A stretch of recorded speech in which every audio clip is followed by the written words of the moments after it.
All right, chalking walls. We're here.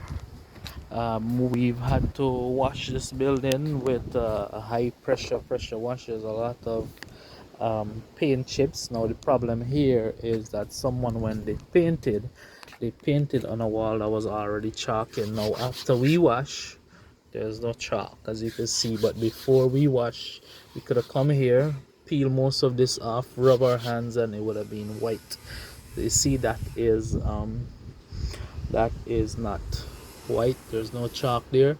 We have to use a special primer to fight the chalking issues with this paint.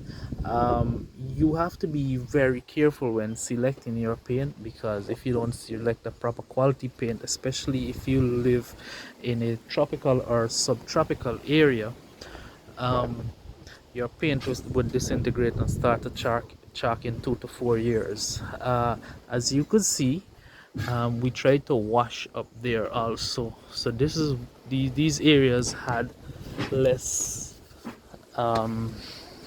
less UV attack, so it didn't break down the paint as much as it broke down lower down.